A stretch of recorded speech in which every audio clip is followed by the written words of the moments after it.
The October 10th meeting of the Acton Finance Committee to order.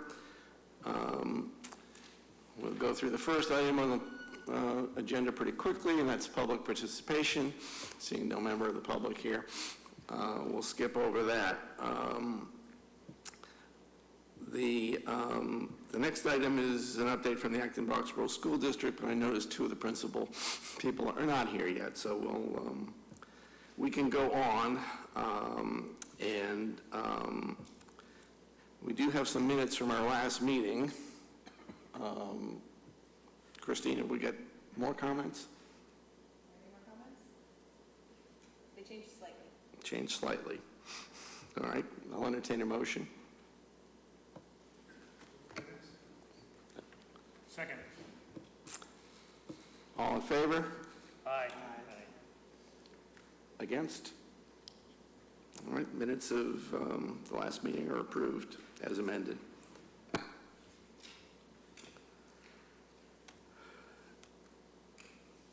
As far as the Acton Leadership Group meeting went, we met on September 28th. There were reports on the FY17 year end from the town and the schools. The local receipts for the town were up. Both the town and schools underspent their budgets.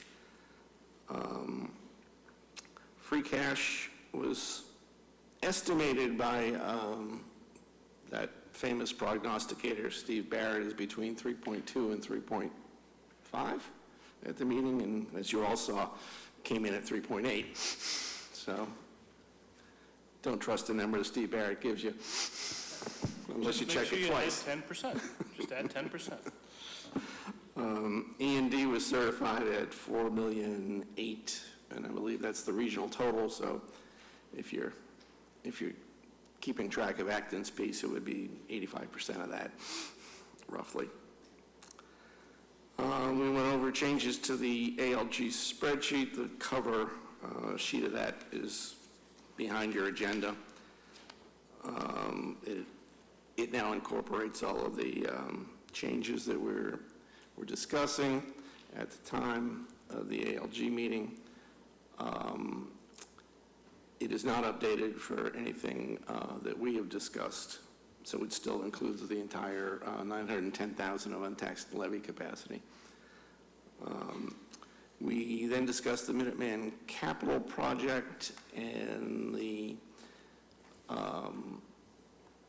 concept of maybe taking the first year's out of expense. Had cut some support. That was raised that if we do that, would we be willing to pony up another $250,000 in reserves over and above what we might otherwise do to cover it. So that's certainly something we can discuss. And we discussed the school building project, but we're about to get a more detailed presentation on that. And I presented briefly our point of view. I didn't go through every slide, but I hit the highlights. So that was Jason, anything you want to add? I think you hit it all. You going to correct me now, Amy? Yes, Amy, would you like to add something? Yes, whenever you're ready, we're ready. Okay. So, are you ready for us now? I am. Okay, so I'd like to introduce Marie Altieri, the Deputy Superintendent of Schools. Also here is Dave Vertolino. He is our new Director of Finance. And I guess Marie and I will go up and try to answer your questions, give you some information. Okay. Well, welcome. Welcome, Dave.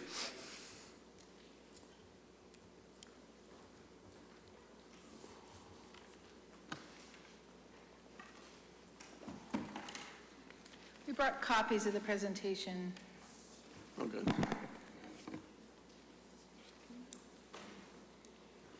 So our interim superintendent, Bill McAuliffe, had planned to be here, but he came up, he had a doctor's appointment he had to get to, so he's not going to be able to be here. So we pulled together a few slides based on what Steve asked us to come and talk about. I'm going to do most of the talking, but Amy and Dave are both here as well. Dave is our new finance director. He started July 1st. He comes to us with 19 years experience with the Medway Public Schools, and then the last few years as the, is it president of the Executive Director of the State Association of School Business Officials. MASBO is the name of it. So he really has great experience that he brings to our district. So that's been really helpful. Given how early it is in the year, I got nominated to be the one to talk to you all tonight, but we're all here backing Yeah, each other well, up. I believe Amy told me earlier she's not talking, so. I was planning to leave the space for Bill, but I'm happy to step in and, always happy to talk. So I'll go over the slides, Dave will answer all the questions, and Amy will take all your feedback. So this is a summary of where the schools ended up at the end of FY17. And you have the same slides in front of you, so whatever's more comfortable for you. We had a great year, and the revenues were just under $800,000 to the good, or about 1%, and expenses about the same. So altogether, we had about 2% under budget, if you will. And as a result, E&D has gone up, but I'll get to that in a minute. So the next two slides kind of break down the areas in which revenues and expenses were favorable. So revenues, as I said, $787 to the good. A big chunk of that was state aid, regional transportation aid. We budgeted 60% because the prior year there had been a lot of talk about reductions in transportation aid, but that didn't really happen. It came in at 73%. So coming into this year's budget, we budgeted at 70%. So we'll definitely be closer to actual for this year. But for last year, we budgeted at 60% to be a little bit more conservative. So we had $220,000 to the good there. Chapter 70, we're in the minimum aid realm with Chapter 70, so it's really a per pupil number. There's not a lot of variance there. We budgeted $20 per student. It came in at $55. It's hard to know where it's going to end up as it goes through the legislative process. So that gave us $164 to the good. There are other revenues there that we did not budget for that came in. Medicaid, now we have a bit of a history with Medicaid, so this year we did budget for $100,000 in Medicaid, but in FY17 it came in just over $200,000. It comes in quarterly. There are a lot of transactions there, so we're a little bit conservative with that. And then interest income and some other miscellaneous income. So that was the revenue side. Expenses, we had more of a surplus in salaries than we've had in many years. We don't expect that this year. It's about 1% or a little bit less than 1% of what we spend on salaries. Health insurance was kind of a surprise. And so we're looking at how we budgeted that pretty closely. And again, already in FY18, we can see we're close on health insurance. We may even be slightly over budget in health insurance. In special education, we did better than budget, 263 there, and transportation was another 291. Utilities, we generally are pretty good with utilities. And then there was the state assessments for choice and charter came in better. There were a couple things that were to the negative. Workers' comp came in. We talked to folks about that as it was happening, but they revalued how they charged us, and there was a pretty big hit mid-year last year about that, and then there was a pretty big increase in the budget for this year. Capital, that was really by choice. So we did a $350,000 high school concrete project that had become pretty much a safety issue. And we did that because we knew that we had some savings in some other areas. And then there were some other decisions made along the year. So capital was over budget, but again, because we knew we had savings in other areas. And buildings, grounds, and maintenance, we historically budget that quite low, knowing that we'll have offsets for that. So that was FY17, again, a pretty good year. And so we very consciously wanted to build E&D back up. You might remember Moody's had given us a negative outlook, and we knew they were going to be looking at us again. So, and it happened to be that they looked at us right after we regionalized, and as a percentage, we had gone down quite a bit, even though 2 years prior, we were over the 5% cap at the region. So at that time, they told us that our fund balance had gone down 2 years in a row, and they gave us a negative outlook. So since then, you can see we've worked really hard at putting money back, and the percentage has gone up quite a bit. And we're pleased to report that we had another call with Moody's, and they have removed the negative outlook from our rating, which will be important going into the capital work that we want to do. So it's now up to $4 million, which is 4.6% of the budget. And that's leading us to talk about using money from E&D to pay for the building project design funds. So I'll get to that in a couple of minutes. We do have two things sorry, next slide. FY18 so far, things look fine. A little bit of positive in the revenue area, but not a lot. The capital budget, we intentionally pre-did some capital. Again, we knew we were doing well in the spring, and we knew we had some unanticipated expenses in FY18. So we accelerated some of the capital work into FY17, about $256,000.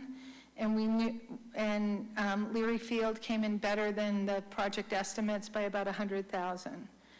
So those things together, about $350 that we saved in capital so far for FY18, and about $160 in additional revenue that we didn't budget for. We know we have to pay out the superintendent's contract. And we've had this issue where we got a civil rights complaint about our website, that it's not accessible enough for visually impaired and hearing impaired individuals. And so we actually have to do a complete rework of our website with a consultant to make it much more accessible. And that's going to cost some money. We don't know quite how much yet, but we have been working with the Office of Civil Rights about that. And that complaint came from somebody in Michigan, and 100 different districts got that complaint. We happen to be one of the lucky Massachusetts ones. All right, you ready for some enrollment? So Steve asked for some enrollment. You guys are getting early information here. I figured it was October, you had something. Yeah, right, it's October 10th. So what I have been talking about is that our kindergarten enrollment, again, for the second year in a row, is quite a bit higher than projection and higher than anybody would have projected. So this chart shows the last 4 years, the kindergarten projection, kindergarten actual, and the comparison. 14-15, we were right on target. We were over by 4 students. 15-16, we were under by 13 students. Last year, everything changed. 44 students more than projection. So projection 286, and we had 330. This year, even more so. Projection 298, and we got 353. And these were supposed to be 2 of our lowest years. What happened, you ask? The bottom 2 rows. housing sales went crazy in both towns around the middle of calendar year 2015. And so you can see the numbers there. So the 310 in Acton and the 85 in Boxborough are indicative of the prior 4 or 5 years. So I didn't have room to put a whole bunch of years there. And then in 15-16, Acton grew to 400. That's about a 30% increase, 33% increase. And then in 16-17, it grew again. So in that 2-year period, it's about a 65% increase in housing sales, which is one of the biggest drivers in enrollment. We sell our houses, and the family that moves in brings a bunch of kids with them. So far this year, we have 326, and if you're out there listening, you know that houses are turning over very quickly. That's Acton. We are seeing a very similar phenomenon in Boxborough. They've grown about 33% in that 2-year period. So what's good news about this is that the MSBA, who is about to lock us into an enrollment number for the building project, listened to the story and agreed to put us on hold for the enrollment until we got the October 1 enrollment. So they're going to meet with us with our new numbers, not with our old numbers, because what's happened in the last 2 years has completely changed our projections. So this is what's new. So I'm going to tell you, we got NASDAQ to do our enrollment projections in just a couple of days, and I'm still working with them to verify a couple things. And we're also doing them with Mary Ann Ashton, and so these are very preliminary, so they're likely to change. But this graph, you might remember from last year. So the blue graph is what the enrollment projections were 2 years ago. The red line is what they were last year, and the green line is what NASDAQ is projecting now. Jason's going to love this. I did this over the weekend just for Jason. And yes, he can say, I told you so. He told me so. But the numbers are phenomenal. So we have, if anybody says we haven't dropped enrollment, we have dropped enrollment. So we've gone from 5860 in FY10. In FY18, it's the number at the top, 5405. That's the K-12 number of Acton and Boxborough kids, not counting choice kids and staff kids. So we're around 5,400 AB kids. So we're down 450-ish. We've dropped a lot. We were supposed to go down another 1,000 kids. We said 100 a year for the next 10 years. Last year, no, we're going down 500 kids. Now we're going flat, and we're actually going to go up. That's how much the housing market kind of changed things. So what NASDAQ is saying right now is we're going to go down like another 30, 40 kids. So we're basically flat, and we've been flat really since 2015. We were at 5463, we're at 5405, we're going to 5378. That's noise, right? 10, 20 kids here and there. And then in 2025, we're going to be at 5450. So really, that's a 10-year pretty flat period. And then as far out as NASDAQ goes is 2028, and they have us up 100 kids. So what it looks like now is much more flat, up about 100 kids. And again, I'm trying to verify it. MSBA will do their own projections. We'll see what they say. We'll have Mary Ann's projections. We're doing our own look at things. But it's certainly consistent for me to think about us planning for the number of kids we have now at least. And then what's really hard is the slope goes up afterwards. So we're building a building. We need to be planning for later on when the slope goes up. Marie, Yep. just a question. Do our numbers track with the state numbers? In other words, is this a population growth phenomenon, or is it Acton specific because the homes keep flipping? It really varies in different communities. So the state on whole has been on a downward enrollment. But there are definitely, the real estate market has turned around across the state, but much more so in certain communities, Acton being one of them. And there are several others, a lot of the west of Boston. I was looking through the finance report. It says that, I think over the, was it 5 years or 10 years, that the average age of citizens in Acton has grown by four years. So it seems like we're getting more older people. That's the fastest growing element of the town. So if that population is growing the fastest and they don't have kids in the schools, is it people have kids in the schools, they have 2 kids, they graduate, they move out, and somebody buys their house who has 3 kids? Or is it now we're seeing that, you know, how does that reconcile? So it's definitely true that the fastest growing age group in Acton is over 50, over 60, over 65. We have many more seniors than we've ever had. We have a lot more housing for people over 50, over 55, so that's part of it, people moving from big houses into townhouses and so on.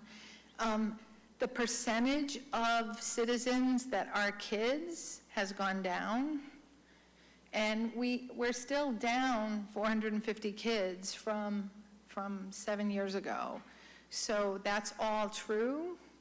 We're now, you know, it's still up a little bit for debate, but it looks like, and I anticipate we're going to be relatively flat with kids.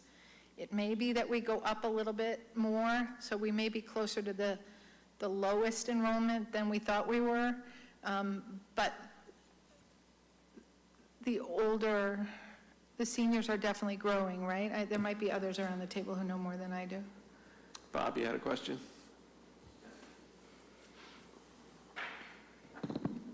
You've got kindergarten projections in the previous slide, and you've got 3 different projection colored lines in the lower slide. The kindergarten projection in the upper slide is based upon which of those lines? It was the projection that year. So the 15-16 projection is the blue line, the 16-17 projection is the red line, and the 17-18 projection is the green line. Okay. Thank you. So, I should say the green is the actual now, the 17-18 actual. Marie, just for the benefit of some of my new members, can you explain who some of these other groups are that do these projections? Yeah, so NASDAQ is a consulting company that, for not a lot of money, does the enrollment projections for pretty much every school district in the state. And then MSBA is the state school building authority, and they have their own projection model that they will use for building projects. And when I did it this summer with our prior year's enrollment, their projection came in lower than ours. So I'm a little concerned about that. But they seem to be very open to really looking at it. And then the Ashtons are Acton citizens who have done this for a long time. They've done local projections for 20-plus years. And I would hope every member of this committee knows who Peter Ashton is, because yeah. they would have had to have known him to get on the committee. By background, this is a really watershed projection. We've been laboring for years under the premise that we're going to have declining, slowly declining, but always declining enrollment. And it's become something of an argument in town that declining enrollment should lead to declining costs, which usually doesn't work that way, because most of the costs of running a school system is tied up in people and is relatively fixed. But now this says, it's 1 out of 3 years, but the trend is, my friend to the right here will tell me he's seen this coming for a couple of years, but well, it's just, you get another projection. This one is alarming because it changes the whole premise that we've been operating under for years in this town. And for this committee in particular, since we look at long-range planning, this is highly significant. Okay, go ahead. I got one question and one comment, and thank you for pulling this together. I swear I didn't know you were doing this today. On the enrollment update showing the housing turnover, does the housing sales in Boxborough number include the Paddock Estates that has gone online, that has come online? And do we know how much more of Paddock Estates is yet to come online and become occupied? So it began to become occupied in June, and I don't know specifically. I can find that out, but I think a lot more is to be occupied. I can't remember. I want to say 200 units, or it's a lot of units. So The chair being nosy drove through there the other day. Well, first, it's all rentals, but I'd say it's no more than a third occupied, so. So that could have some impact. And then secondly, just a comment, which I'm sure you'll be able to hit on more strongly when we get into the building project. I am so glad we are planning on 2 phases in buildings, two buildings instead of the triple school that was one of the options. I think it was K. And the reason why I'm so glad about this is because we had said from the beginning, doing this in 2 phases would allow us to true up any enrollment gotchas at a later time. So I just want to, make sure that we note that, paying attention to enrollment fluctuations was part of what all the building projects, all the different committees that make up the various and sundry building projects committees has had that in mind right from the start. So I'm very glad we are thinking about a 2-phase anyway, knowing we have to get through this one first. So thank you. I'll just add one piece about enrollment, and that is that there's been a huge demographic shift in our students as well. And I didn't put in any of those slides because I was trying to be time sensitive, but just to be brief about it, we have 270 or 80 students who are English learners, and that's new in the last 5 to 8 years. We had maybe 70, 80 kids 8 years ago. And of course, special education and so on and so forth. And all of those things take space that we didn't need 5, 10, 15, 20 years ago that we need now. So sometimes people say, you must have enough space because you had more kids before, but it's really different over time. Okay, so the last 2 topics are... One question, Steve. Marie, in terms of households in town, what is the percentage of households with children in the school system? I don't know now. I'd like to find out.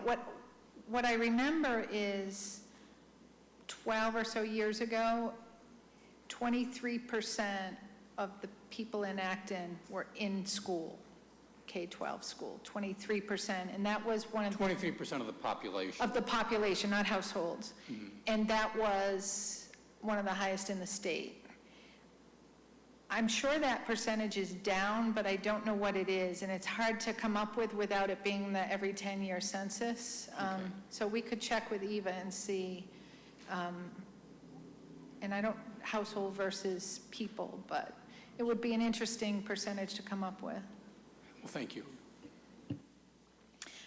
So the rest of it's capital and... Excuse me, Marie. Dave, did you? Sure. We'll let you get to the rest of it soon. Okay. I'm good. Just a quick follow-up to your comment on English as a second language and the SPED students and so on.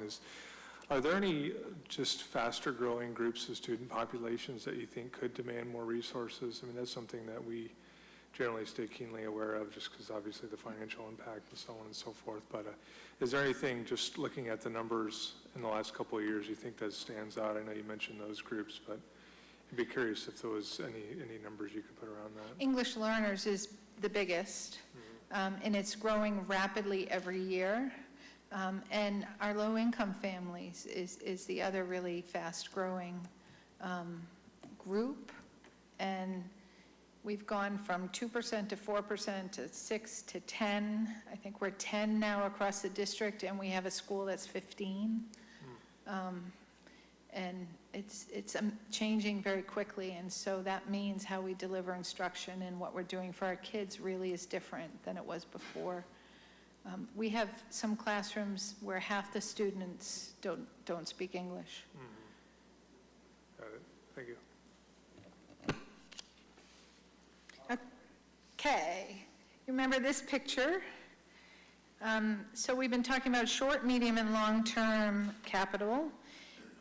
This year's budget had $770,000 in the capital budget. That was a big jump from the prior year. The prior year had $273,000. So this time last year, we told you we wanted to grow the operating budget for capital by $250,000 a year. We actually grew it by $500,000 this year. So we went from $273,000 to $770,000. And then we were able to do a chunk of those projects in the spring with last year's money. So there's still money in this year's budget that's not allocated yet towards capital. So to give some of the new folks a little bit of background, we did a 2-year capital study that included a full capital analysis of all 8 facilities, and we have every possible thing you might do to all 8 facilities, as well as separately looking at the educational vision for replacing the 3 oldest schools. And so all of that has kind of come together. We've narrowed down the capital improvement plan list to what we think we really would do, what the priority items are. And so I'm putting that in the bucket called medium term. So we've identified $14 million worth of items that need to be done over the next 5 to 7 years. The first 770 came off that list, so that's why 770 went in the short term, 13.4 in the medium term, and then the long term, of course, is going to be the building project. So that's how we're trying to look at things, and we're trying to really address things as aggressively as we can while being cognizant of how many times we go to the taxpayer. So the next slide gives you a list of what was in the budget for this year. So in the short-term category, we budgeted, we moved from 250, we increased it 500 to 770. That 770, we planned 450 for Leary Field, 189 for the Blanchard boiler, 75 for the Conant building heaving, and a truck that we needed for the facilities department. And then the status of it, Leary Field, we're still finalizing that. It's actually, I think, a little bit higher than that, but there's about $100,000 left over in the Leary Field budget. The Blanchard boiler, we completed about 100,000 of it in FY17, not the whole thing, but about 100,000 of it. We're still doing Conant in FY18, and we purchased the truck in FY17. So from that list, there's about 275 still available in the budget in FY18, if that makes any sense. So basically, as we got to the spring, we did what we could in 17. That leaves this 13.4 million. These are priority projects. We want to have a plan to accomplish them over the next 5 to 7 years. We haven't made any final decisions about that. We have the 770 in the budget. We'd like to be able to increase that, maybe 100,000 in next year's budget. There are a lot of things competing for next year's budget, but we want to keep prioritizing capital. We may have to talk about a bond at some point in the next few years, but we want to get through the building project requests as well. So that's kind of what we're balancing. The next list has the, it's a little hard to read, capital improvement plan. This was, we had Doran Whittier, the consultants we used to do the whole capital improvement plan, and they had, again, across all 8 buildings, we had them work with our facilities department and really narrow it down to the most important things. We came up and we did not include Gates, Conant, Douglas, the schools we're looking at for building projects.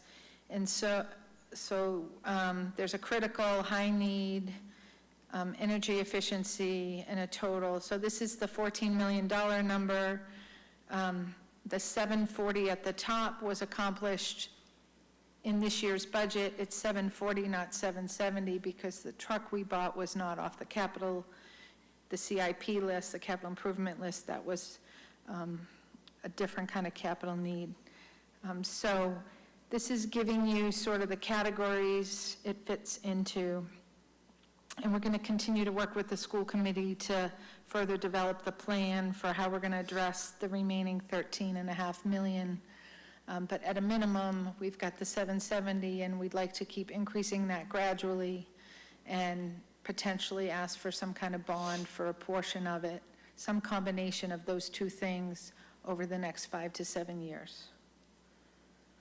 I'm going to move to the building project. Do you have questions before I do that? Just the $14 million roughly, is that in today's dollars, is that in 2015 dollars when? It's escalated over time. Yeah. But it's current as of now, because it'll continue to escalate over 5 to 7 years. It's escalated over the 5 to 7 Okay. years. Yep. Right.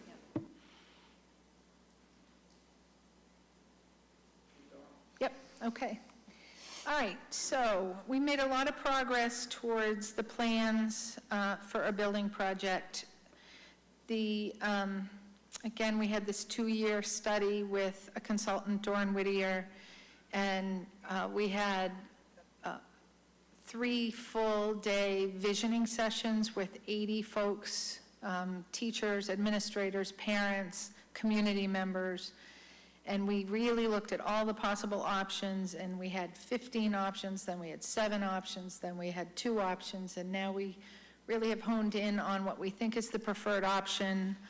All of this is before we actually get to design and feasibility. So feasibility could easily modify the options based on what happens through the design process.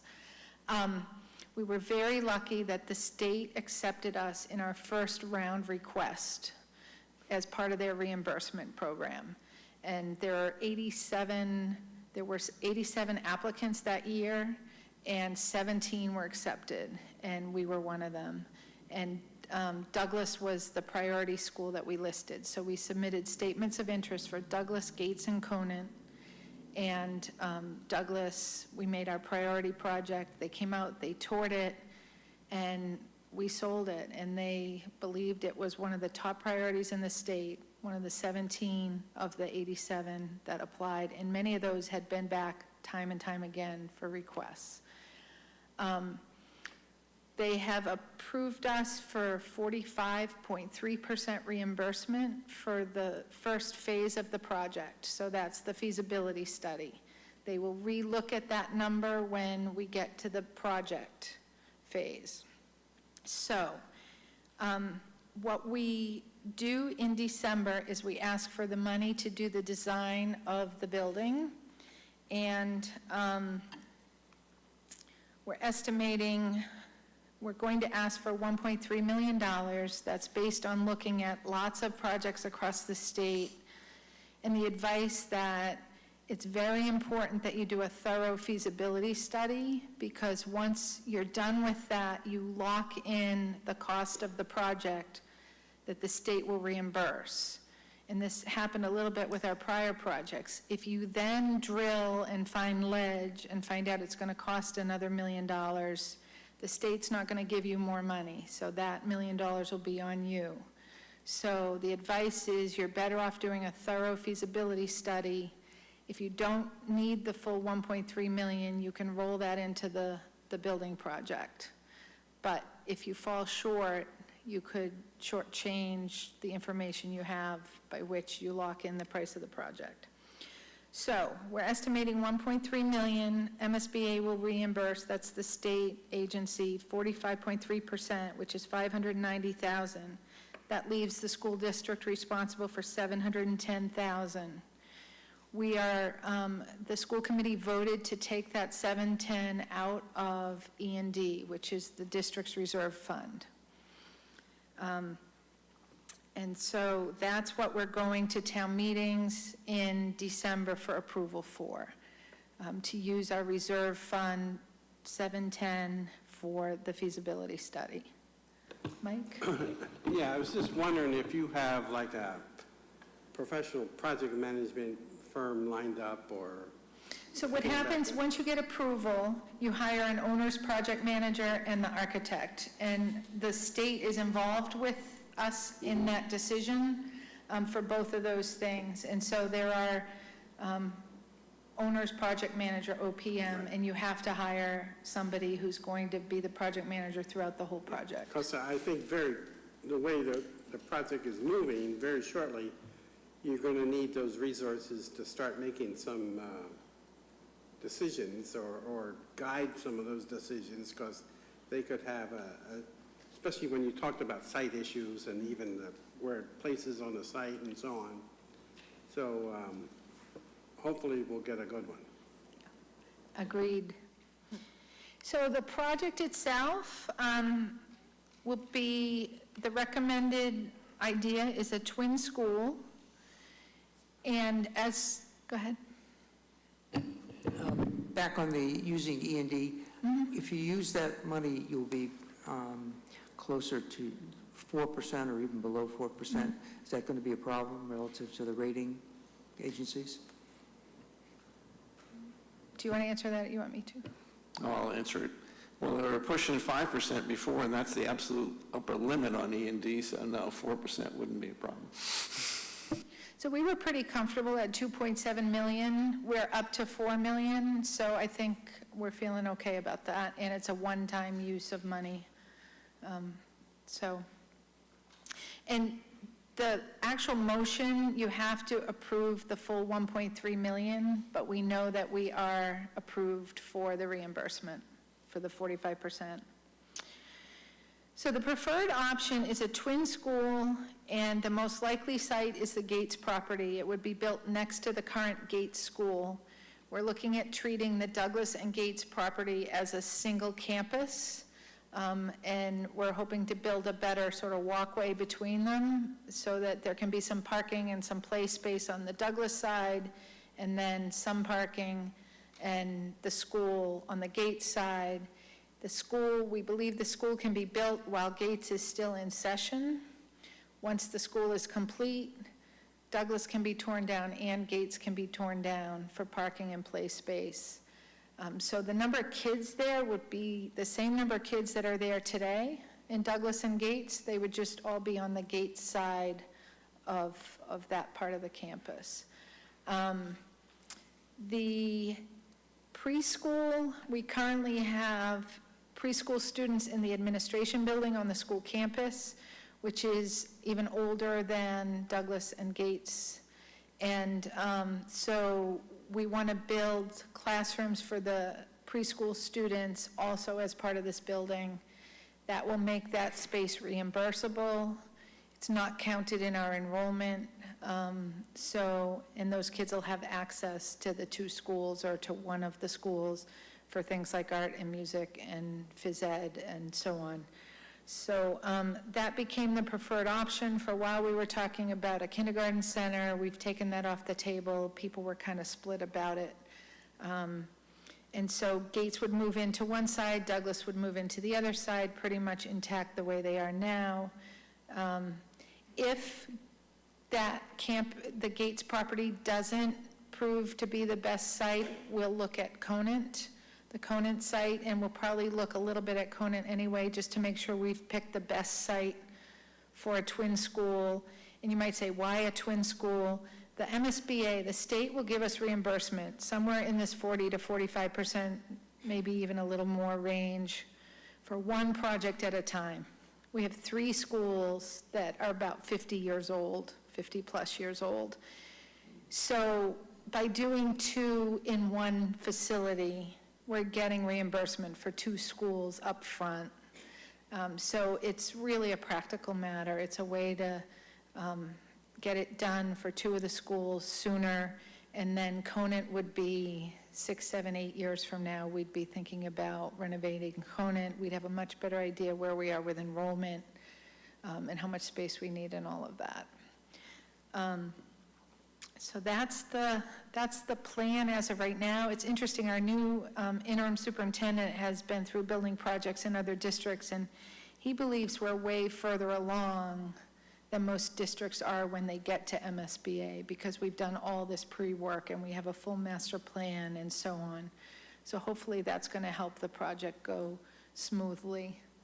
And so then this slide breaks down the money. Please understand this is so preliminary and high level. We haven't, dug a hole in the ground yet. So roughly, this twin school is estimated, and it is by the architects, but to be between $100 and $120 million. The state reimbursement, we're going to say a range of 40 to 45%, somewhere in there. And so the reimbursable piece of that would be somewhere between 40 and 54 million.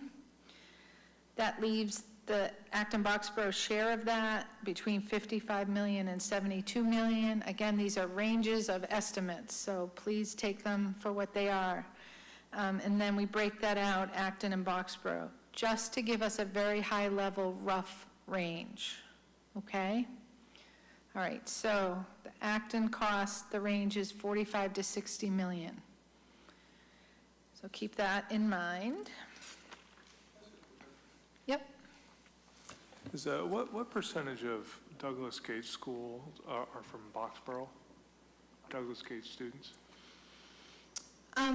Very few. So we have, I want to say something like 75 Acton kids going to Blanchard and 45 Boxborough kids going to schools in Acton, spread out across the 6 schools.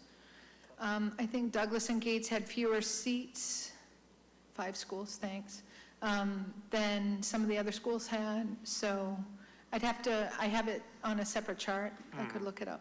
I'm just curious, thanks.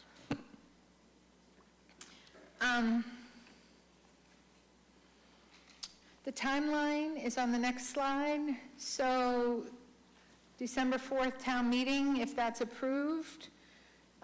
January, February, we go before the state MSBA board in February. They sign a feasibility study agreement with us, and then we move forward with hiring the architect and the project manager. The building committee is all in place and has been working for the last several months. Jason's on it, as well as, and Bob. How could we possibly have a building committee without Bob on it? As well as Amy and myself and Dave, and so on. So the feasibility study could be 12 to 18 months, which means it would be complete between somewhere around the spring of 2019. At the end of the feasibility study would be when we would go to the 2 towns for the approval of the building funds. And that's the big vote. And so that would be a town meeting and Prop 2.5 override. And if that passes, then we move into construction, and could be a year and a half, could be 2, could be 2.5, but roughly a couple of years. So somewhere in 2021, possibly 2022, we would have the building, if everything goes well. The special town meetings are in both towns on the same night, and it has to pass in both towns. And our timeline with MSBA is such that it has to pass by January 2nd. So it's December 4th. So if it fails in either town, we have to start over. And the CIP, the Capital Improvement Plan list of things to be done to Douglas and Gates, I was going to pull those numbers, and then you throw in the preschool. Those numbers cost about as much as this project's going to cost the 2 towns. And you don't get new space, and you don't get enough space, and so on and so forth. It would all be on our dime if we were just one by one replacing the boiler and the roof and the windows and so on and so forth. I stole this slide from your chairman. Is it You should okay? you should never throw slides up. The chairman did in this meeting. Is that bad? It's bad form, because I can't criticize it.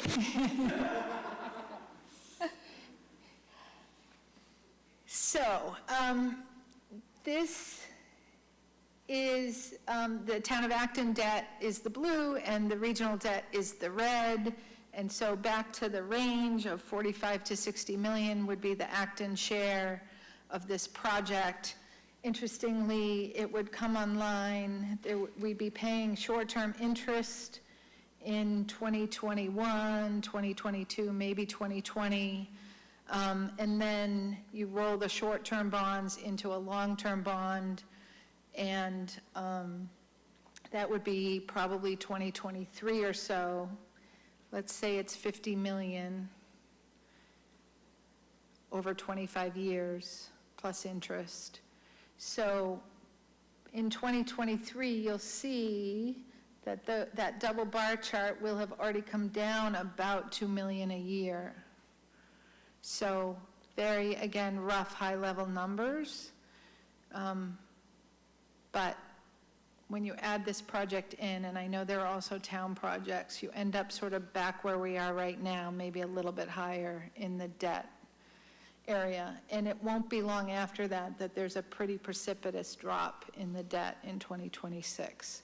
So there's about a 3-year period where we're back up where we are now, and then it comes back down again. And I'm not an official financial person, so I'll ask my colleague over here if I played it one well.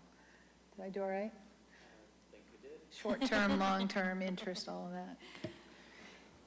I do have a question on that. Why does the town share not drop as precipitously as the total region in 2026? So a lot of the debt is the 3 building projects that were done for the schools in the early 2000s. So the Parker Damon building, the junior high and the high school. So the regional debt is almost all of what's in red there, the junior high and high school. Yeah, I think the Parker Damon debt's still on the town's books. It is. Yeah. So, well, thank you, Marie, and thank you, Amy. Thank goodness I was here. Exactly what are you asking for on December 4th? What's the motion going to be? Or haven't the lawyers figured it out yet? No, we actually have it. The school committee voted it, but it's basically to, go ahead. Go ahead, Dave. So the school committee took a vote to appropriate the money, but it's subject, because it's E&D money, it has to be approved by the town meeting in both Acton and Boxborough. So the town's votes will be to approve the expenditure out of E&D that was voted by the school committee. Typically, the standard wording that we got from MSBA, in most cases, this is borrowed money. In my case, in my former district, we always borrowed at this point. But having the E&D funds, the school committee decided to do it from there, so the wording was tweaked a little bit. But it's to approve the E&D appropriation. So the school committee can authorize the use of E&D, I was gonna say. and then you have to notify both towns, and they have X number of days to decide whether or not to call a town meeting, because it's an additional appropriation beyond the budget that was approved. What's interesting about this is that the MSBA language requires the town to approve it. So we're not 100% sure if I don't know. We don't, Better to be cautious. and we don't want to move forward with this kind of spending without knowing that the town's behind it anyway, but, Okay. so we had actually asked for the special town meeting before we even knew we were going to take it out of E&D. A lot of towns bond it, so that might be part of why MSBA requires a vote, but they require a town approval to do the feasibility study. And it's a simple majority vote? Yes. All right, I'll go around the table, actually, for questions. So, Tom, you have any questions? Just one, Ms. Legend, because I'm new here to this. Use your microphone. That's how new I am. I understand the concept of the twin school and combining Gates and Douglas into a single facility, but we're preserving the 2 schools separately. Maybe not germane to this discussion, but is there any consideration to actually merging them into a single school and the operational efficiencies you'd gain by doing that. So each school would have about 450 kids, and so a lot of the work we did is around an elementary school size really should be between 400 and 500. So if you had a 900-student elementary school, you'd still have more administration than you'd have with 450. So you wouldn't necessarily save much in the way of operational efficiencies. And we've been running with a twin school now for 12 or 13 years, and we don't think you really could combine 950 kids with one school. Yeah, I'd say educationally, it's just not really, sorry, I would say educationally, it's really better to stay within that under 500 for the students' experience. Thank you. Nolan? Dave?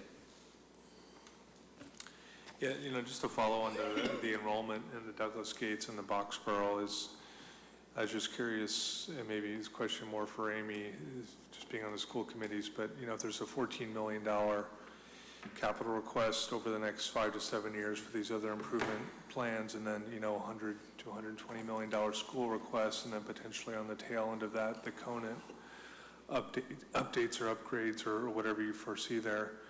What's Boxborough's, how open are they to funding all of the investments in the Acton schools? And I just don't know the formula. Maybe the formula breaks it down that way, but I'm just curious about the politics. I'll take a stab at this. So Acton pays about 85%, and Boxborough pays about 15%. And the capital planning, the CIP funds include Blanchard. So it is truly a regional plan for all of our buildings, Blanchard and the junior high and the high school, so all of the things. So I guess that, we're at some point when we I don't want to look at it in terms of our town and their town, because we are a regional district, and we're looking at improvements to what has to be done right now, and then long-term, we're going to need to make improvements on Blanchard. We're going to need to go in and do... No, I understand.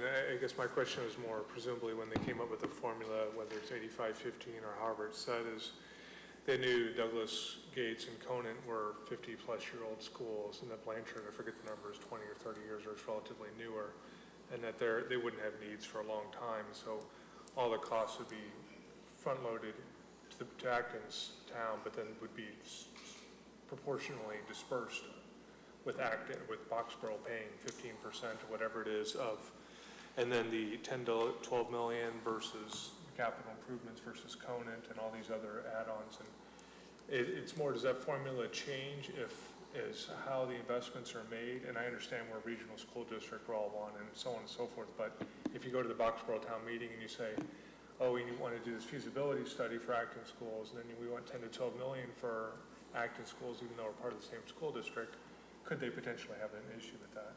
To answer your question, we're very afraid of that. No. We're very afraid of the politics of Boxborough. Yes. Why don't you let Amy answer the question? I'm going to let Marie address that. Janet, would you like to take a flag? I was just going to talk about the formula. So it's based on the number of kids from each town. So the regional agreement has a 3-year rolling average of the number of kids from each town. So the 85-15 is roughly what it is now, and it's based on the number of kids. So the expenses are split, whether they're operational or capital, by the percentage of kids from each town. We don't know yet. We haven't gone and asked for capital money from one town for a school in the other town, but we really we're totally operating as a district, and we have kids going back and forth and so on and so forth. We just put a few $100,000 into a boiler at Blanchard and so on. The Blanchard building, I forget the year, but it's as old, but it was renovated in 1995. But there's certainly lots on the capital improvement plan list for that school as well that we have to keep up with. So we'll see. In my would recollection, of the original 120 million was, Blanchard had about 15% of the number, but since then, the plans have changed quite a bit. I will say that on the committee itself, we definitely have the support of the Boxborough members for all of this. So there isn't, yeah. Okay, wonderful. Roland, you got a question now? I got a question now. So, on December 2nd, when we go to the 4th, whatever, 4th, when we go to the town meeting, passes in Acton and fails in Boxborough, then we're back to square one? So then we have to go back to the MSBA and resubmit again from the very first principle. Yes. Okay. Jason, you ready? Yep. Okay. Just a couple of questions, mostly just because I'm new to this. On slide 3, where you talk about Chapter 78 being the per pupil minimum, when is that level set by the state? Is that a January, June, September thing? When do they set that? The preliminary governor's budget is saying, the governor's budget comes out late January, and then it's subject to the legislative process that doesn't get finalized until June. The governor's budget, late January, is a very good indicator. We at least know generally, minimally what we'll get, and then it might go up a little bit from there, which is kind of what happened in that last year, is it went up after that. And so that's why there was, So you're budgeting $20 again this year, or are you? we haven't done it yet. I mean, in this current year's budget, I forget. I want to say we budgeted 25, I think. Okay. I'm not sure we would budget 55, because that, it's political. Okay. You never know where it's going to land. On slide 4, you said that one of the major favorable variances was salaries. What were the reasons behind the variances? So, Jason, we have 1,000 employees, and so we budget for everybody who we have, and we budget after we know about retirements for teachers. And when a teacher, we know they're going to retire, we take out their salary, we put back a new teacher salary, a third-year teacher salary. So we do as much of that as we can, but then after the budget, sometimes we have other people leave, often family moving kind of thing. And Was that the case this year? There were more retirees than you expected? so it wasn't retirees, it was just people who left, who we Okay. replaced with lower cost people. And there were, I want to say, 8 to 10 of those certified, and then we have lots of support staff who come and go. So there were lots of different things. We were understaffed in bus drivers, so there's good and bad in that. The good is we save some money. The bad is we're understaffed in bus drivers. We lost Ken, and we're very unhappy about that. As are we. We were just talking about that this morning. On slides 9 and 10, I just want to, hit the hammer on this nail one more time. Please put an asterisk into that medium-term capital improvement plan, because that $13.4 million is only valid if the new twin school goes forward. So, beat that drum loudly and often, please. Good point. So, skip that one. On slide 13, where you say the Gates property is the most likely site, we will continue to explore Conan or other possible sites. I want to quibble a little on the wording here. I thought we had said in the school building committee that we were going to first and foremost investigate the Gates site, and only if it becomes determined as ineligible would we expend the money to investigate other sites. Is that accurate? We can talk about it a little bit more tomorrow night. I'm not sure it is accurate. I mean, I think we're looking at Gates and Conant. We have people pushing back on both, but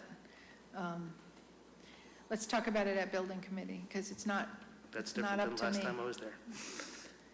So that's a surprise to me, that's a different wording.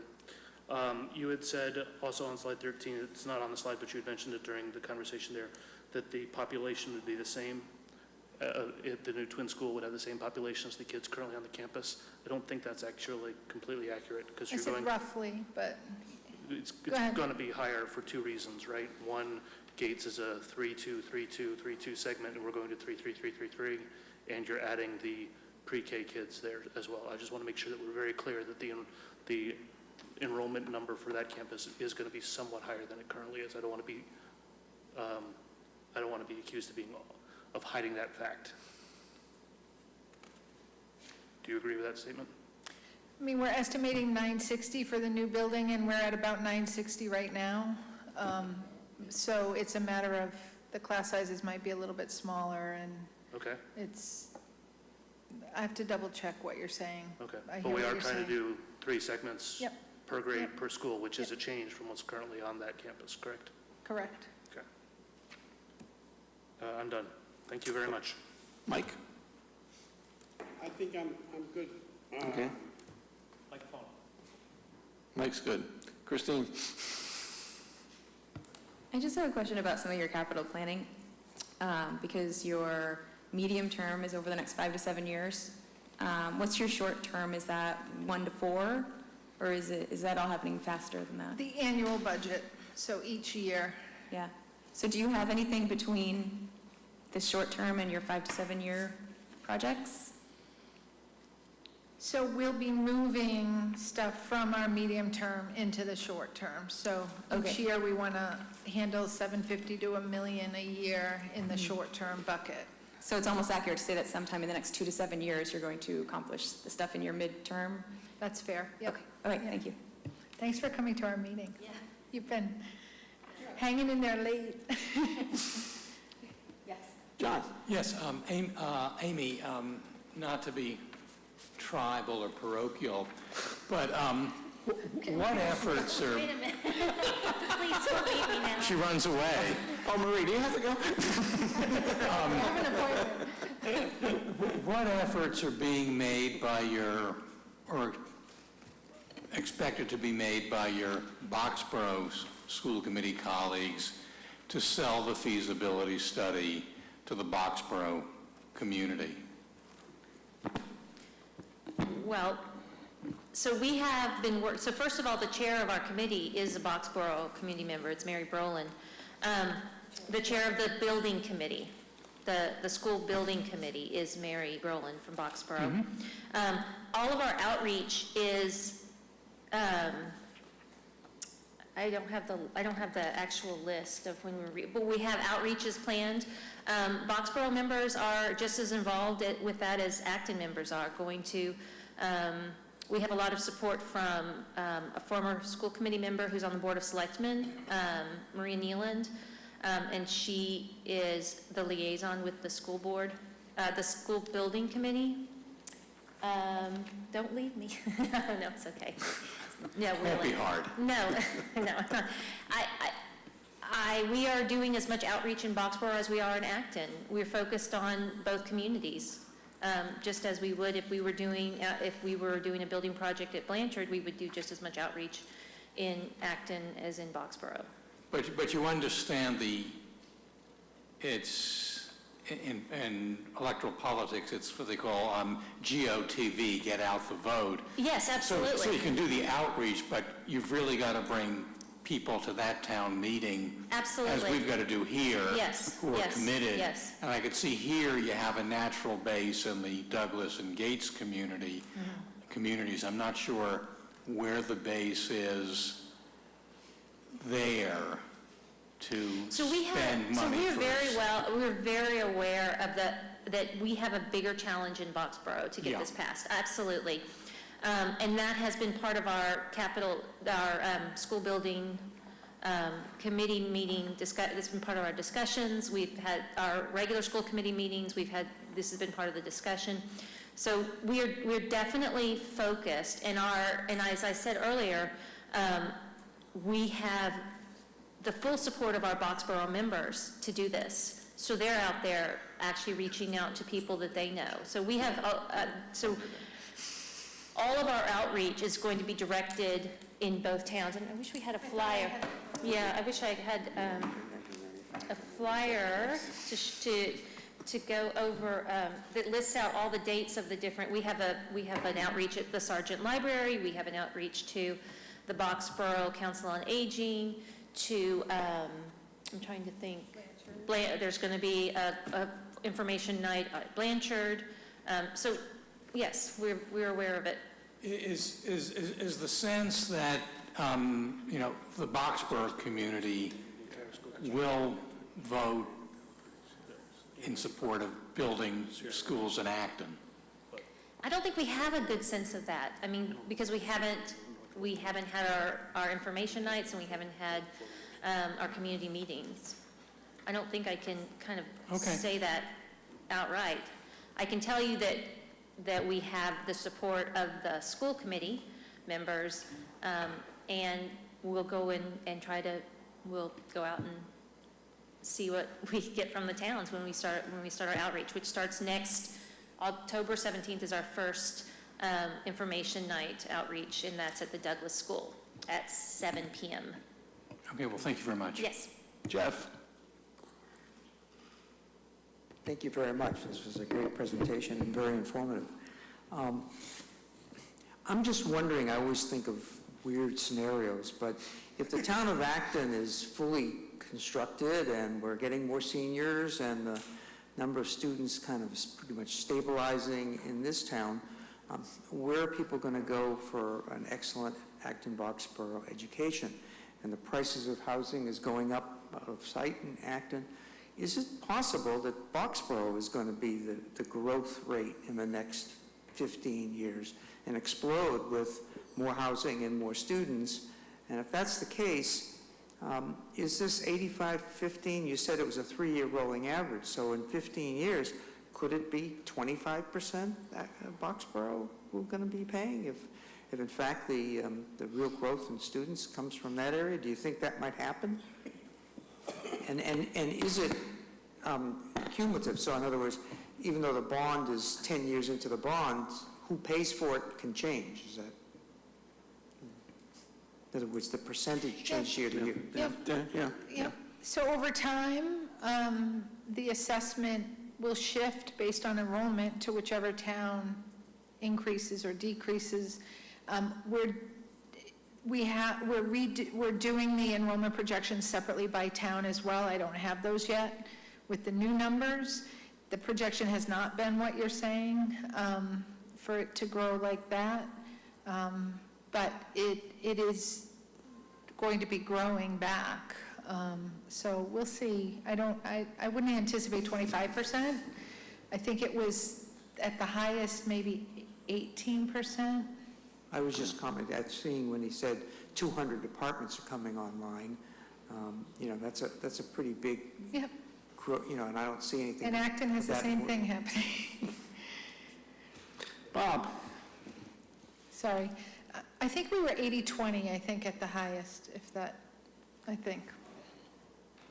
I don't have any questions, but to go back to the point you were raising about whether Boxborough would support buildings in Acton, I mean, this is in some sense going back to the whole question of regionalization, and that was one of the issues faced then, was whether both towns were benefiting from joining together, and both of them recognized that they were. Boxborough has certainly gained a great deal of benefit by this, and I think it would be extremely short-sighted, not that people aren't short-sighted sometimes, for them to throw a monkey wrench into a region which they were very enthusiastic to join. So while it doesn't diminish the need to get out the vote, it's not something that I really would worry about. All right, with that, I will thank you very much for coming, Marie, Amy, Dave, and Can I just, thank you, I'm sure you didn't expect us to be here this long. Can I just invite you, there are several forums, 3 of them are at Douglas, and they all involve a tour ahead of time. It's very, very informative. So one is next Wednesday night, the 17th at 7 o'clock. 2 of them are on Saturday mornings at 10 a.m. I want to say the 28th, October 28th, and one in November. Please come, tour the building, and, see what we're talking about. And we look forward to talking with you between now and December 4th. Who's running the Facebook forum? That's what I was going to say. So there is a Facebook page, there's a Twitter page, and Instagram. Who is running that? I guess. One of the building committee members, Adam Klein, started it. Yeah, so just make sure that those meetings are front and center, pinned at the top. And Yes, invite everybody you know to Yes. join that community, please. yes, that would be great. And share it repeatedly so that it gets out to the full community. Thank you. Okay, the other item, I updated the FY19 budget scenarios page. It's the third page. Basically, I just merely updated it to reflect the ALG changes, to reflect that we had voted to use 1/3 of the unused levy capacity, and otherwise, and updated the free cash and E&D numbers, and that left the same. It's nothing we had to talk about tonight. It's more a question of keep that as kind of your scorecard as budgets come in.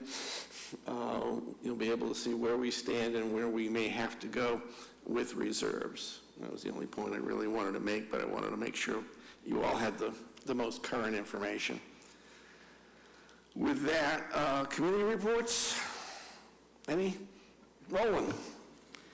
I went to CPC the Thursday after we met, and it looks like they're going to be bringing a project to town meeting. I'm not too sure if it's going to go for the December town meeting or if it's going to go towards to the spring town meeting. CPC would like to have it in the spring, but it might be going to December. And it's a property that's on the corner of Newtown Road and Arlington. It's 161 Newtown. It's approximately 12 acres of land. It's ranked 6th out of 123 on the open space resource plan. It consists of uplands and wetlands back on in Agog. Over in that, back on whatever the pond is back there, I forget the name of it, Grassy Pond. Originally, the owners were asking $575 per lot. The appraisal came in August of 2016 for $325 a lot. It was reappraised this year at $385 a lot. Steve Ledoux, the town manager, offered them $800,000, which CPA could not go over the assessed value, which would be $770,000, so there'd be $30,000 coming from free cash. They do have the support of Acton Conservation Trust, and they're also looking at doing a purchase of a development rights for Stonyfield Farm, which could be coming down the line pretty soon as well. So we're talking about a potential $800,000 item? $800,000 on the Newtown Road and about $1.3 million on the Stonyfield Farm purchase of development rights. So to talk to me about that one again? So what that would do is that would protect the town, it would protect the land from being developed. Because the town would own the development rights to the property. They could continue to still farm it, rent it out to farmers, what have you, but they couldn't develop the land. Or a developer couldn't buy the land from the family and say, I'm going to develop the land. There's no development rights associated with it. Basically, the town would own that. Or the... And is there some science to this calculation of how you value development rights? That, I don't know. Okay. And then there's, they're talking about a lot on Piper Lane that abuts Great Hill for about $300,000, but nothing's really happened with that, so. All right. No, we're not allowed to shoot the messenger. He's just reporting. Yes, Jeff. Just a question. I don't know enough to know, but I know I don't know. So I was under the impression that landowners could put restrictions on their land, not be paid to put restrictions on their land, but put restrictions on their land, which would then allow local or state kind of laws that would reduce their assessments for that land. Well, And so that was a way that they would do that, and then if they ever sold the land and it was for a purpose other than the restrictions or try to take it off, there would be significant either tax penalties, or they couldn't eventually even, and it was a permanent restriction. So I'm unclear why we would be paying them to do this. because they could sell the land and be to 52 or 53 acres. What developer wouldn't like to get a hold of that? Jeff, I'm not... So, I can't quote you the chapter, but what you're talking about is not a sole right to develop the land, it's the first right of refusal. So if they decided to say, take the land out of agricultural use, for which they've been getting tax benefits, the town has the first right of refusal on the land, but not, if we can't make an offer, can't agree on an offer, then they can move on and sell it to a developer.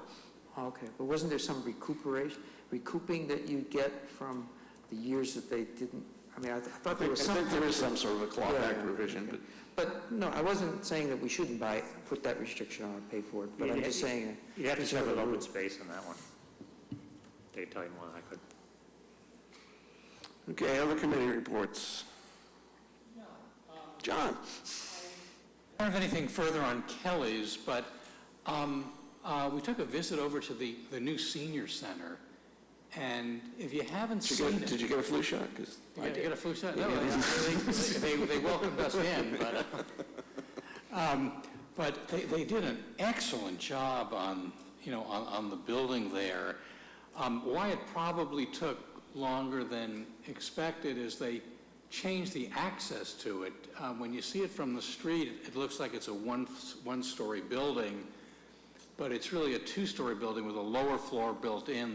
The main entry was on the back side, that's not the main street side, and they created a whole access, a parking lot, and it's got a whole bunch of town offices in there that are relevant to senior-related services, and it was a very good use of space. It's not glitzy, but it's very practical, and really a job well done, and there seemed to be a happy group of people down there that day. Yeah, I went there to get my flu shot, and I was very impressed with the facility, actually. Janet, have you been there yet? They can cut your toenails. That's too much information. Okay. Mike? Well, I guess we, town had the groundbreaking of the Insulet Corporation at 100 Nagog Park. It was a very nice affair. Reserved comments about how the town of Acton was mentioned, but who were the people that made that project happen. But it was very nice, and if you see that site, it looks like it could be a world headquarters for someone. It's just a beautiful site. So and just for the record, they did mention in their speeches that they will be bringing the 1,000 jobs to Acton. We'll see. We will see.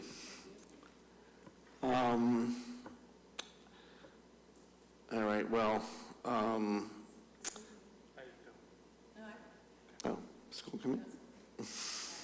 So the school committee voted, I'm sorry, I left my notes at home. The school committee is planning to hire a firm for their superintendent search, for a permanent superintendent. Apparently that's fairly typical rather than running it in-house. So they're going to get statements of interest from 3 or 4 organizations that do that. And then they have rolled the school's start time and the busing issue into one, because they maybe are linked if we're going to go to 2-tier busing. And so they're planning to propose a start time for the junior high of 8 a.m., which is 30 minutes later than the current schedule. High school 8:07, which is 44 minutes later, though they still get on the same junior high bus, so it really only gives them 30 minutes extra sleep. And then elementary at 8:55, which is 5 minutes earlier than the current late schedule.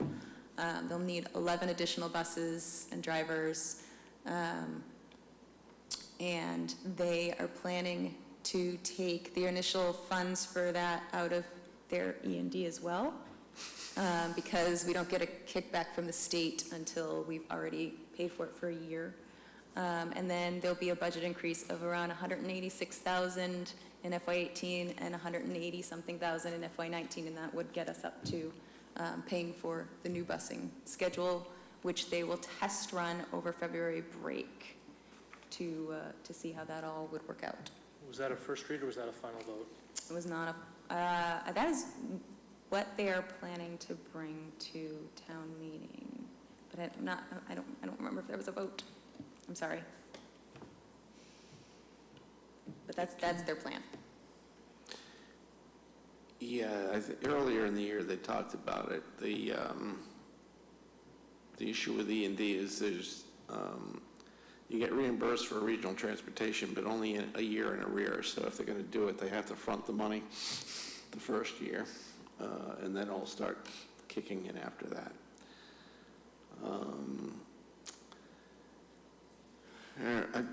Janet, would you care to update us on Board of Selectmen? We still don't have anybody covering. And actually, I only have one question.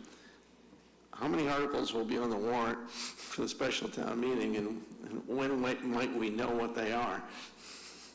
One for, well, two for sure. One is the school building project, and the other is the proposed moratorium on recreational marijuana dispensaries. And I've heard that there are zoning bylaw proposals, but I haven't heard mention of any of them. I didn't come here planning to talk about what the Board of Selectmen have been doing. You don't have to. Yeah, I thought you might know. Yeah, no, it's just that, our last meeting seems like ages ago, and I've been worrying about the next meeting, but we're not doing anything, really noteworthy. We're still engaged in settlement discussions regarding the Nagog Pond project. I think that we're now working our way toward maybe coming to terms with a revised agreement, but none of it's yet public. So, and if we have an agreement that the two towns can come to terms with, then we would have to reopen our hearing. So, but that's all up in the air. When would the warrant be closed for the December 4th? I'm going to be talking with the town manager tomorrow. We have a weekly meeting to talk about, well, usually the agenda, but on off weeks, talk about other things. And that's something that I could ask him about. But we could open and close the warrant at any time. But right now, I don't think that we've gotten all of the information about things that might be on the warrant other than those two items that I know about. So. Well, I'm just thinking in terms of our planning, our next meeting is in 2 weeks. I know we're going to talk about sustainability. But after that, if we're having a December 4th town meeting, the warrant would have to go to press sometime in the middle of November. And we may only have one meeting to consider the items on the warrant, if indeed there's anything else that we have to take a position on. As far as I'm concerned, if we want to take a position on moratoriums on recreational marijuana, we can. If we don't have to. But the committee should decide that. I'm not going to decide it for us. Well, I will have an update on the recreational marijuana thing after next Monday's meeting, because I've got to put it back on the agenda, and it's only for limited purposes for me to get guidance from my committee, because I went to a seminar at Holy Cross last week. It was the Mass Municipal Lawyers Association, and it was high level, that level, talking about compliance issues. And one of the issues they raised was the concern that even if you have a moratorium voted locally, that the Cannabis Control Commission might not honor it when it comes time to next spring, assuming that they issue their regulations next spring. They're supposed to come out March 15th, and then April 1st, they're supposed to start considering potential dispensaries for recreational marijuana, and the first people they're going to look at are the people who have already gone through the vetting process for medical marijuana, who have indicated that they would be interested in also becoming recreational marijuana dispensers. And there's some concern that to protect yourself as a community, if you have any reservations about having a free-for-all with dispensaries of marijuana all over the place, is you have to go and have a ballot vote to prohibit all kinds of recreational marijuana dispensaries in anticipation of just that being an issue come next spring, but this is before having seen the regulations that aren't going to come out until next spring, which is the whole point of having a moratorium. It's to buy you time to be able to look at the regulations and figure out what to do next. So one of the suggestions, I think, is that because the CCC is going to do a listening tour in locations, none of which is really convenient for anybody here, the closest place, I think, would be Worcester.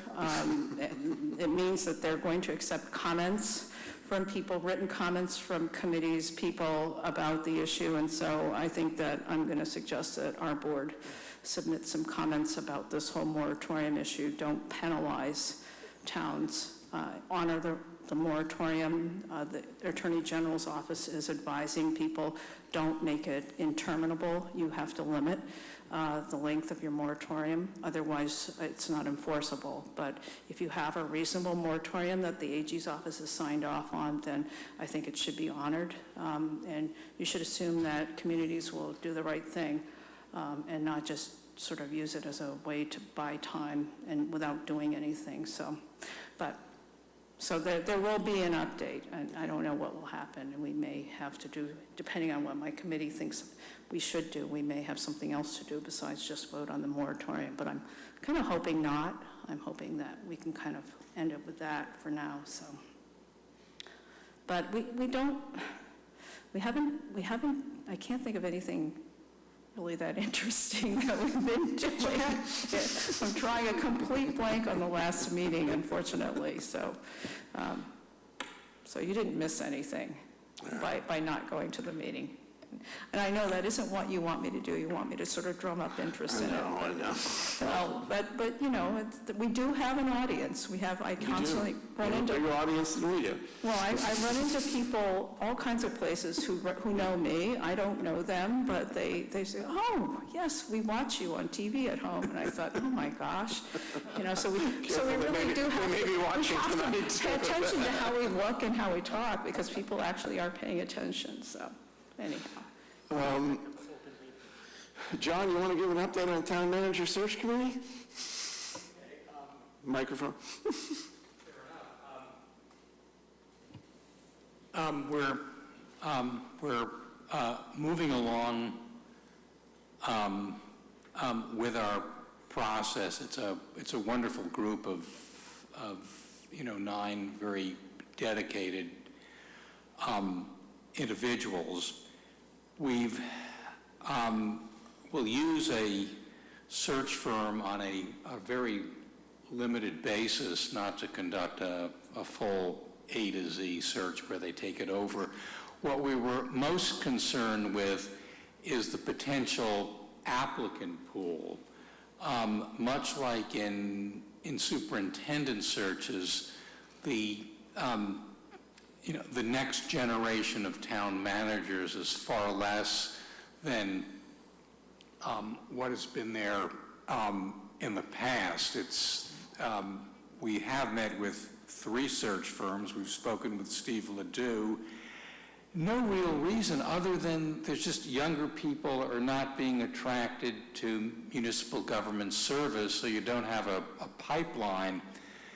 Concerns are that not a whole lot of eligible people in that late 40s, early 50s age bracket out there. Those that are out there are kind of established in their communities. They've been going at it for 10 to 15 years. They're happy where they are, don't want to uproot families for the chance of the unknown and what may happen in the next place. So we were just trying to put together a large enough pool of qualified applicants where we'd be in a position to fulfill our charge, which is to send up 3 to 5 capable, qualified individuals to the Board of Selectmen for them to pick from and choose. So we are meeting, I think it's Thursday and Monday for sessions with town staff to get their sense of what they would be looking for, what we should be thinking about. there's an outreach scheduled for late October, which is the same as we did 10 years ago, and get community input. So we're moving along on all cylinders. The outreach is October 26th here in this room. And no, you may not come, Janet. I'm sorry. No, I've been avoiding the meetings like the plague, but I have a question, John, because I was looking at the mission statement, which I really put together, and sort of the tentative sort of schedule that I had, and I think the goal was to have a list of finalist candidates January, February, the aim being before town meeting prep, and also before the end of town meeting, when we're probably going to have a turnover in our board membership. So I'd like to have continuity in the board. So I'm wondering, are you feeling confident that you're going to make that deadline? I don't, it wasn't a deadline. I reread this. The chair will entertain a motion to adjourn.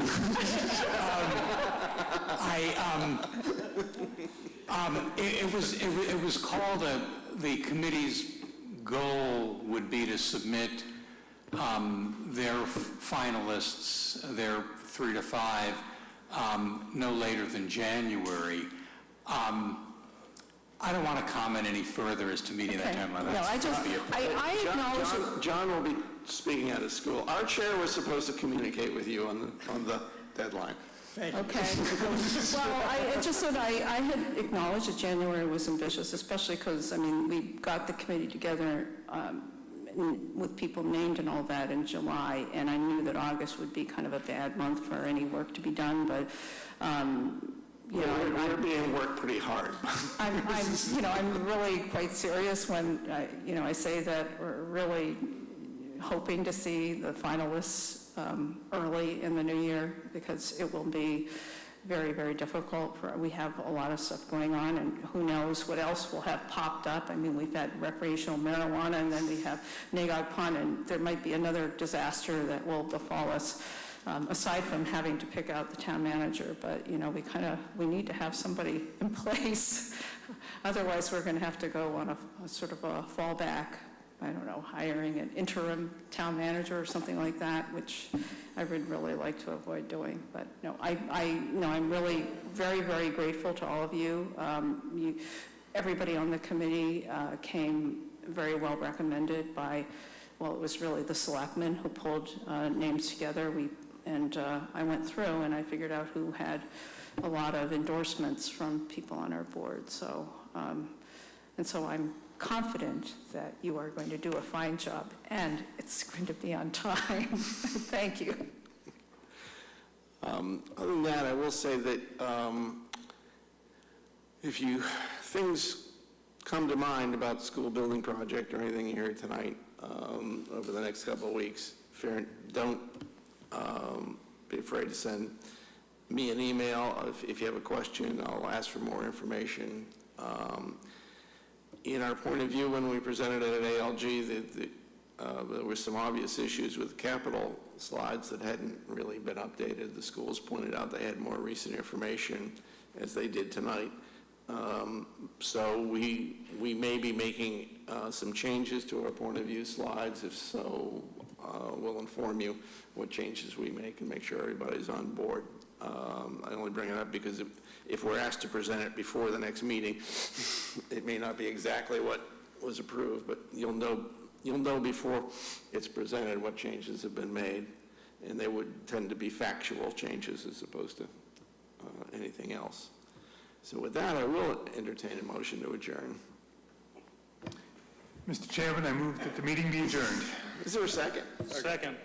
All in favor? Aye. Opposed? Who opposes?